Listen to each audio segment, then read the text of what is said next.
Copyright disclaimer. Under Title 17 U.S.C., Section 107, allowance is made for fair use for purposes such as criticism, comment, news reporting, teaching, scholarship, and research. Fair use is permitted by copyright statute that might otherwise be infringing. Nonprofit, educational, or personal use tips the balance in favor of fair use.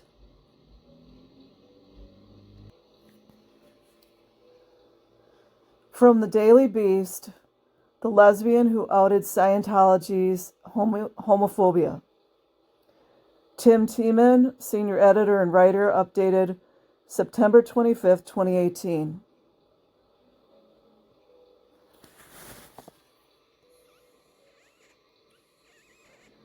One of Michelle LeClaire's twin children, aged almost 10, wrote in a recent class project, "I want to be a lawyer so I can fight for my family." LeClaire, 45, teared up, recalling this to the Daily Beast, and it wasn't the only time she would do so in an interview in which she told her long and complicated story about being gay and feeling persecuted by the Church of Scientology, where she was a member for over 20 years, from age 18 to 40.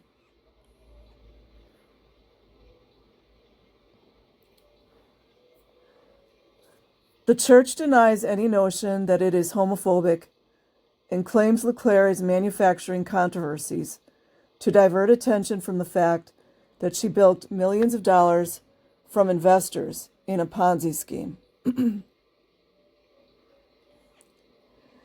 In her revealing book, Perfectly Clear, Escaping Scientology and Fighting for the Woman I Love, Berkeley $27, written with Robin Gaby Fisher, LeClaire tells the story of a church that she claimed did not seek to help her escape from what she alleges was an abusive, heterosexual marriage, and one which allegedly turned against her when she made it clear she was in love with Tina, the woman she fell for.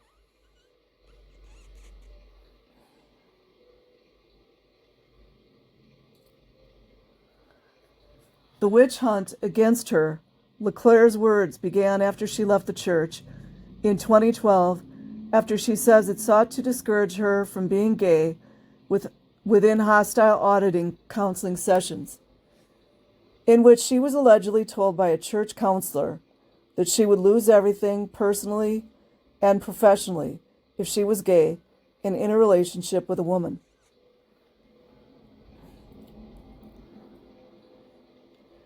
She estimates she ended up giving $5 million to the church. I don't know how the Church of Scientology can come out and say it's not homophobic, LeClaire told the Daily Beast. If they don't agree with gay relationships, they should let people know before they join the church. They are applying their version of gay conversion therapy.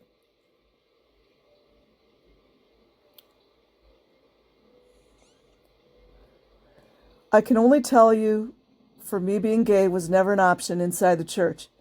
Even when I thought I was big enough donor and high enough in the church, I thought I could bring the church into the 21st century and be a rainbow flag-waving Scientologist. They were not having it.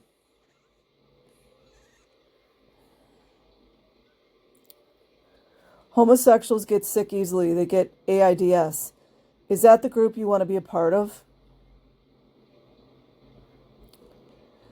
As LeClaire told NBC's Megyn Kelly, she originally joined the church following her mother after a bad car accident.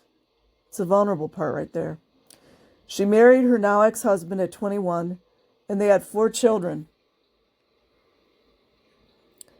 She said that she was first outed as a lesbian in a report to the church's ethics department after years of auditing, a kind of in-house psychological counseling.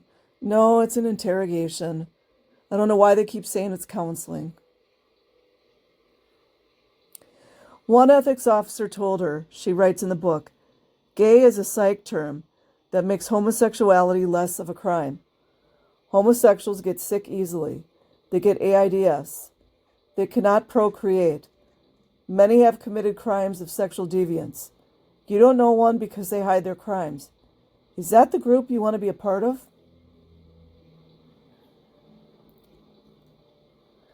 No, LeClaire recalled replying, her eyes welling with tears. She claims the male ethics officers were more interested in her infidelity with another woman than in her now ex-husband's alleged infidelity with another woman. Do you fantasize about women when you mastrubate? They love that word, don't they? They're obsessed. The ethics officers asked LeClaire, what exactly is your fantasy? You see this sick shit they do? Some of these people are off, man.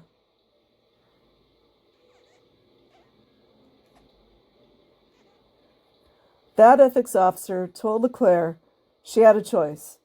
Did I really want to be a part of a damned culture, one prone to promiscuity, AIDS, and a lifetime of sickness and misery? She said a church official said that the church would not accept it, that she would not have a normal life, that her kids would end up getting sick, and her business would fail. There's the threats. This was terribly hard for LeClaire to hear. As a Scientologist, she describes in the book how engaged for a long time she was with the desired path for members on the bridge to total freedom, to reach clear, the most positive psychological state.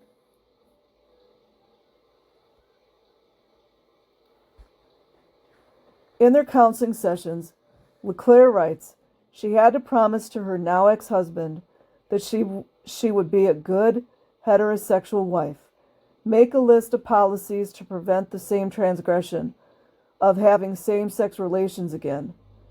By the way, L. Ron Hubbard had same-sex relations, and also with his daughter and children, allegedly.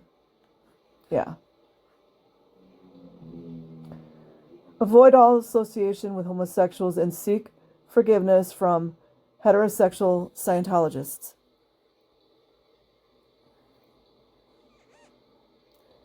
This at the time she did. That's terrible. See, there's that making people feel less than again. Oh, Father, please forgive me. A spokesperson for the Church of Scientology denied LeClaire's accounts. Miss LeClaire's false claims that the church knew about and ignored spousal abuse by her husband, big surprise, are belied by the church's policy to report such abuse. Not that they do anything. That the church forbade Miss Claire from divorcing an abusive spouse is ridiculous. Divorce is no less common in Scientology than in the general population. Her ex-husband denied all the accusations. Of course they did. LeClaire made about his behavior in their marriage in an interview with the Daily Beast. They met in 1992, married in 1994, separated in 2008, and were finally divorced in 2010. He said he had not read the book, but claimed he had never physically or emotionally abused LeClaire. Liar. Nothing could be further from the truth. Those stories aren't true at all, he said. Deny, deny, deny. He claimed his ex-wife's book and publicity is just a ruse. She's trying to use Me Too movement to help sales of the book. They always say the same stuff. Didn't Rinder say all that, oh, it's a come up and all that stuff about people? She's trying to get people to feel sorry for her. It's the only reason I can think of that she is bringing these false allegations up.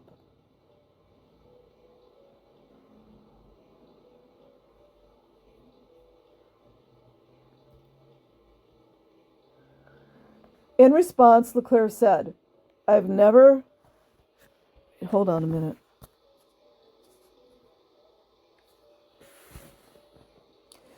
In response, LeClaire said, I've never known an abuser who admits to the abuse or who doesn't deflect blame onto his victims. Narc. In 2012, she was granted a restraining order against her ex-husband.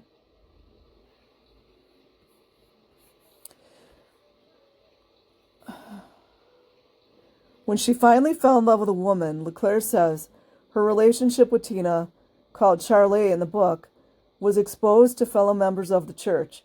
She doesn't know how news of her relationship with Tina was leaked. For a while after her coming out, LeClaire said the church seemed okay with her, maybe because they wanted her money. Another woman approached LeClaire to say she had inspired her to tell her own husband that she was gay. Then LeClaire discovered a report had been written on her saying she had tried to convert that woman into a lesbian. These people are off, man. They're freaking off. I'm sorry. You know, and I have a lot of compassion. I'm just saying.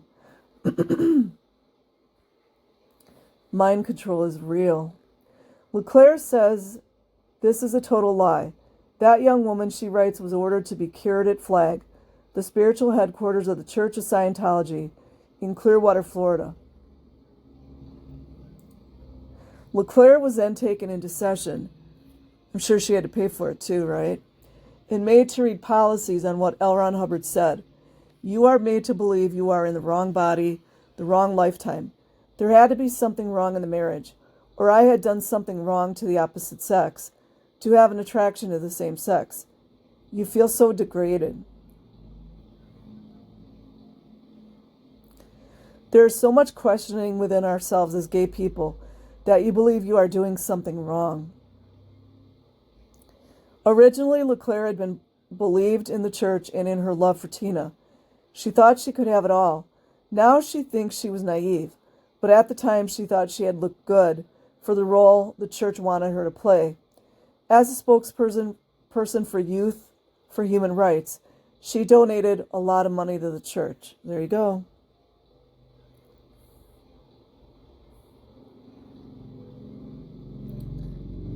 LeClaire doesn't know if it was divine intervention or the fact that her love was so strong for Tina, but it was a lightning bolt that woke her up. I have learned there is an instinctual guttural feeling we have as human beings, and when you don't follow your gut, you make some wrong choices. At that time, my gut was telling me to run from the church and run to Tina, and it was the best decision I ever made.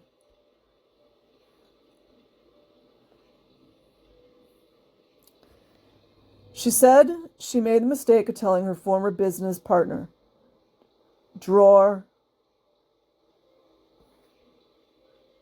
Sorry, my page keeps moving around. Business partner Dror Saref about her same-sex relationship. She suspects Saref and his wife told the church about her sexuality. In an interview with the Daily Beast, Saref denied all the allegations LeClaire makes against him.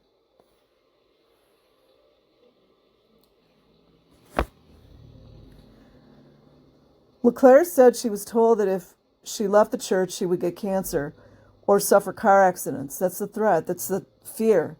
They're instilling fear. That somehow the universe would attack her if she ever left Scientology. A Church of Scientology spokesperson would not address LeClaire's specific allegations of the church's anti-gay speech and actions toward her. I personally don't know why all of these various, gay organizations, I don't know how else to say it, the LGBTQRSVW, why they're not standing up against this. It's horrible. A spokesperson said it should be clear that we dispute what she is contending. Ooh, it sounds so like fancy when you say it like that. But we elect not to be diverted by what is a total red herring on her part. Gaslighting. The church meant that, for them, the focus should be on LeClaire's legal prosecution, not its attitude to LGBT people. It even sent the Daily Beast a detailed timeline of LeClaire's legal travails, as well as a collection of court documents relating to it, which it had compiled. LeClaire claims that after she left the church, she was followed. One day, there was a woman sitting in a van outside her house.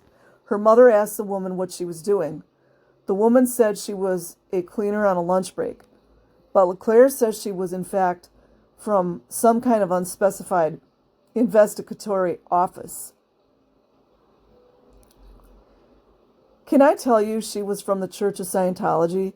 I cannot, but having used similar tactics against other people, I can only make that assumption, said LeClaire. From the first time she was raided by police in 2014, LeClaire writes in her book, "My life unspooled as if I were a character in a suspense novel. Strange cars idle in the curb outside my home at all hours of the day. Men wearing dark glasses follow me to the grocery store, the airport, and my kids' school. My computer and phone have been hacked." The church here we go, fancy words, you guys. The church vociferously denies it had any involvement in any such activities, as does the individual named by the pseudonym Celeste in the book, a Scientologist who was LeClaire's assistant and whom LeClaire suspected of acting as a spy for the church. Cult much? The church sent the Daily Beast a statement from Josephina Dobin, the assistant known as Celeste in the book, denying doing anything nefarious while she was LeClaire's assistant. Dobin also denied that the church was anti-gay towards LeClaire. She considered LeClaire's portrait of her false and defamatory. "I feel like my life was stolen," said LeClaire of her time in Scientology. "I'm not formally educated. I made the decision through the pressure of the church to be educated by the church. I feel that if I was better educated, that's part of how they trap people. I would not have made some of the decisions I made in my life. I feel the opportunity to explore my sexuality was stolen from me, and I feel I was forced to live a heterosexual life, which became extremely abusive. I felt the church condoned the abuse." That's a big surprise, isn't it? "And did nothing about that abuse. When I begged for their help, I was not allowed to go to the police," not like the police had helped anyways, "and not allowed to go see a psychiatrist. I was not allowed to do anything to protect myself outside of what the church offered. I would say run as far as you can. This is not a church. Whether you are gay or straight, do not set foot near people on the sidewalk asking you to do stress or personality tests. I feel the church did many things to me. It's important to let the public know that this is a group that will consume your entire life and push out anyone on the outside that is helping you see clearly."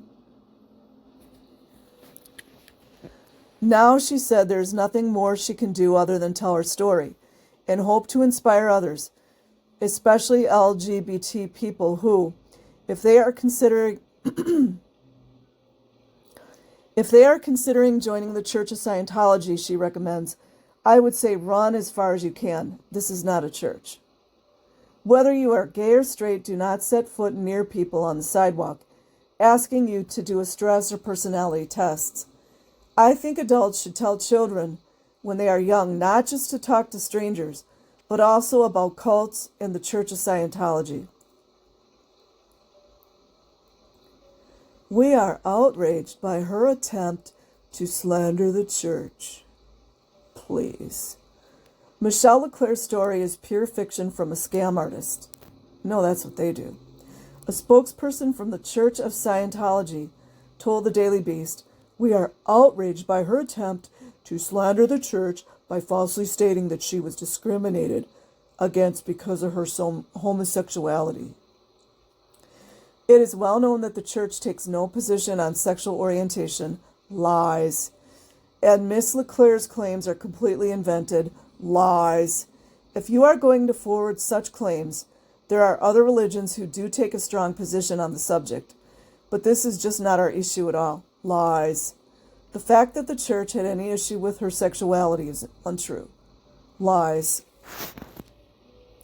Wouldn't it be great if some people, like some of the Scientologists, recorded some of this stuff? That's a good idea, isn't it? In a further statement sent to the Daily Beast, a spokesperson for the Church of Scientology said, "The church is not homophobic." Lies.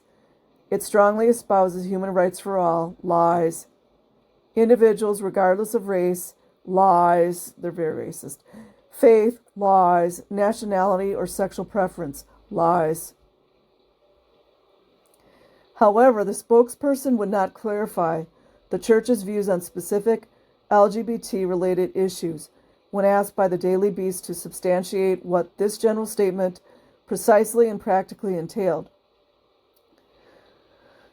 A spokesperson declined to comment on whether the church specifically supported marriage equality for LGBT people, anti-discrimination provisions for LGBT people, federal or state bans on conversion therapy, and whether, wouldn't that be a lawsuit? And whether LGBT couples should be allowed to foster or adopt children. Instead, it referred a reporter twice to the church's general statement. Just like, you're on private property, you're on private property. A spokesperson further declined to say if the church supported the idea and principle of conversion therapy. The church's contention that it is open to and accepting of LGBT people is in stark contrast to how L. Ron Hubbard, the church's founder and convicted felon, saw LGBT people. Sorry, you guys, I'm kind of dyslexic, so. Quite to the contrary of having no position on homosexuality, the Church of Scientology, at least historically, did, thanks to Hubbard. In his 1951 Book of Science of Survival, Hubbard originated what Scientologists call the tone scale, by which people's emotional health is measured. Gay people are found at 1.1, between fear at 1.0 and anger at 1.5, and alongside the level of the pervert, the hypocrite. Well, L. Ron Hubbard would know about that, wouldn't he? The hypocrite, L. Ron Hubbard. The turncoat, L. Ron Hubbard. The subversive, L. Ron Hubbard. 1.1 also houses general promiscuity. Oh boy. The film director Paul Haggis referred to this classification when he resigned from the church in protest. Well, we all know what he's found guilty for, so I don't really want to read what he's got to say. I personally think that he used all that his daughters are gay just as like a ruse for why he really left.